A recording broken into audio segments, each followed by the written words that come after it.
grand monument commémoratif fut érigé à la Pointe de Grave en l'honneur de l'arrivée des Américains en 1917. L'originalité de la Pointe de Grave, c'est que c'est par ce même lieu, 140 ans avant, qu'est passé Lafayette, venant de Pauillac, à bord du petit voilier La Victoire, pour rejoindre l'Amérique.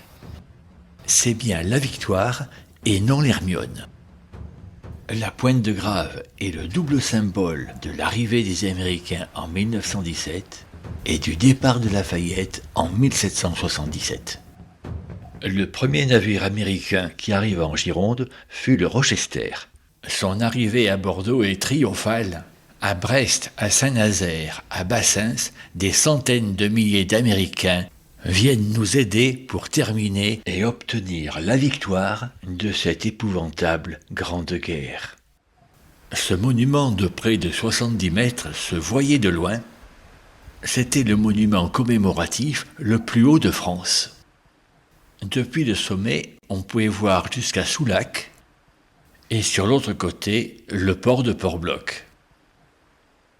Vue aérienne datant de 1933. Une équipe de passionnés, avec la mairie du Verdon, a décidé de commémorer ce centenaire en constituant un groupe de travail, s'appuyant notamment sur les travaux de Claire Steimer, ainsi que les impressionnantes archives de Jean-Paul Lescorce. Il faut citer aussi Bruno Gasteuil et François Jouison. Ce monument possédait 2 salles, l'une au Général Pershing, l'autre à Lafayette. Voilà la salle Lafayette, dont on voit le portrait à droite, et le buste que l'on a heureusement récupéré. À la gloire des Américains, aux soldats du général Pershing, défenseur du même idéal de droit et de liberté qui conduisit en Amérique les volontaires de Lafayette. La première pierre fut posée le 6 septembre 1919 par le président de la République, Raymond Poincaré. Mais c'est au cours de l'année 1927 que l'on a vu s'ériger l'impressionnant édifice. Hélas, les travaux se figèrent en septembre pendant près de 10 ans. Voilà une vue de Port-Bloc dans les années 30. On remarque que l'entrée du port était au milieu, alors qu'elle est près de l'embarcadère aujourd'hui. Et l'on voit bien notre grand monument. C'était l'époque des grands travaux de défense de la pointe du Médoc, car la mer menaçait de passer aux Arros et d'isoler ainsi toute la pointe du Médoc.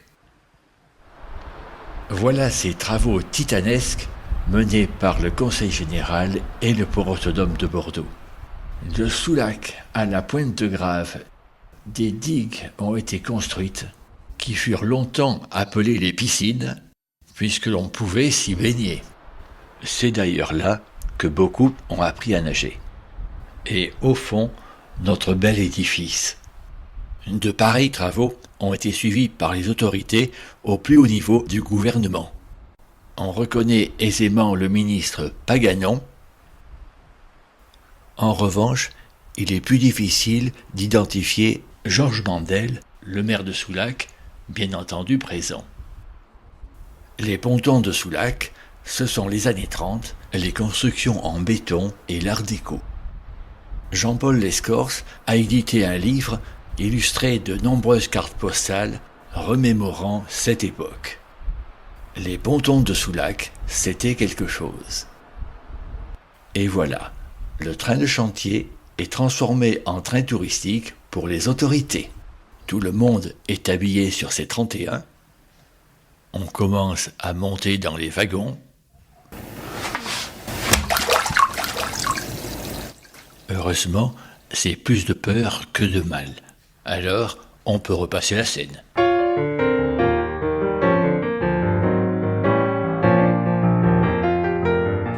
Et tout ce beau monde partit en train jusqu'à la Pointe de Grave. Bien plus tard, à partir de 1986, sera mis en service un petit train avec un parcours un peu analogue. C'est le petit train touristique de la Pointe de Grave, le Verdon-Soulac. Mais revenons à notre petit train improvisé de l'époque qui amène nos invités à la Pointe de Grave. Moment de détente pour tout le monde, un endroit idéal pour sentir l'air du large. Et quand on est à la Pointe de Grave, on va se promener jusqu'au bout de la jetée. Et bien sûr, on ne pouvait pas ne pas évoquer l'achèvement du grand monument. Mais le grand chantier du Moldescal du Verdon tenait la priorité. Et ces travaux se terminèrent en 1933 et le 22 juillet, il sera inauguré par le paquebot Champlain. Au fond, on distingue notre grand monument. 3 ans après, en 1936, le bac Cordouan est mis en service. C'est le premier bac qui relia la Pointe de Grave à Royan. On voit bien à côté le grand édifice inachevé. Enfin, en 1938, le monument est terminé et inauguré. Le croiseur Gloire est présent, ainsi que 2 contre-torpilleurs. L'aviation fait un survol du monument. Et tout cela, nous le devons à Maurice Damour. Mais qui donc était Maurice Damour ? Justement, sur Maurice Damour, j'ai pas trouvé grand-chose dans les revues et les livres historiques. J'ai donc décidé de faire des recherches moi-même. Maurice Damour est né à Dax en 1873. Il fait des études à Paris, à HEC, et il embrasse ensuite la carrière consulaire. Il est nommé au consulat de la Nouvelle-Orléans. Il fonde l'alliance France-Louisiane, et c'est certainement pendant cette période qu'il perçoit toute la notoriété de Lafayette auprès des Américains.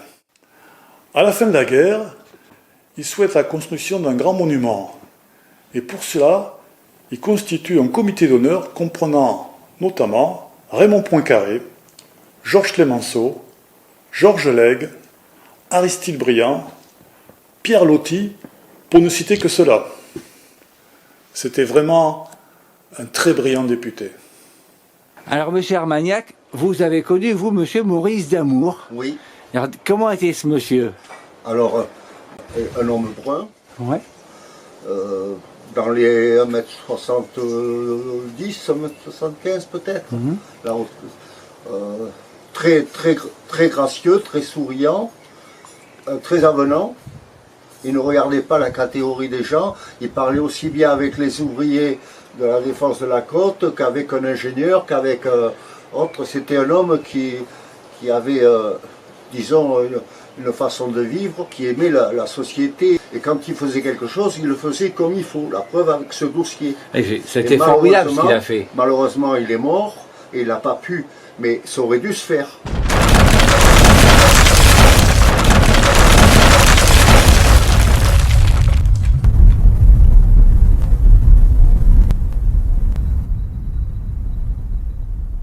Aujourd'hui, une stèle sobre rappelle ce grand moment de gloire. À Soulac, dans les années 80, une statue de la liberté a été installée. Et l'idée nous vint de souhaiter une maquette du monument. C'est monsieur Jean Pascal, au Verdon, qui releva le défi.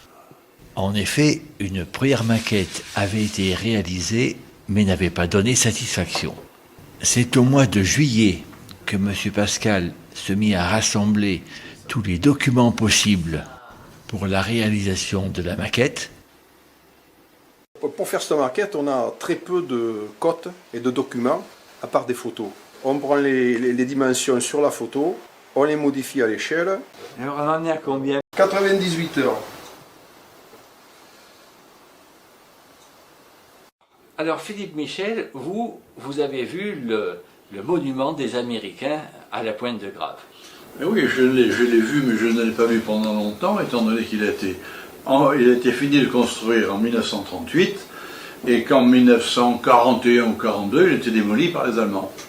Mais j'ai quand même pu le voir, et surtout voir ce qui m'avait beaucoup impressionné, c'est le pendule de Foucault. J'avais donc 8 ans ou 9 ans à l'époque.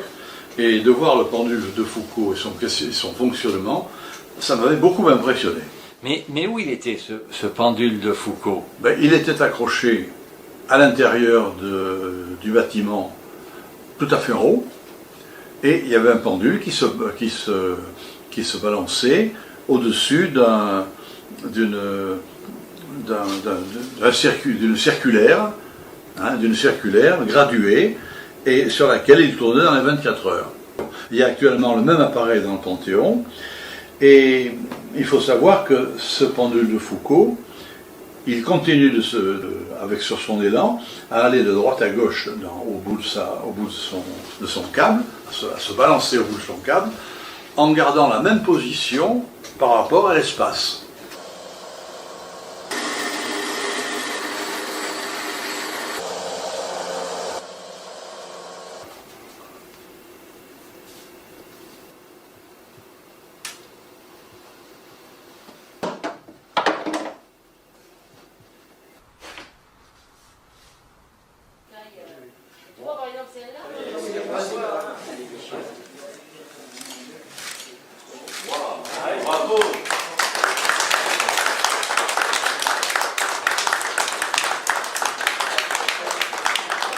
Il reste quelques détails à terminer et peindre la maquette.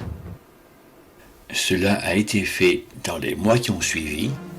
Elle a été présentée au public le 14 juin 2018 à la salle Lautessia.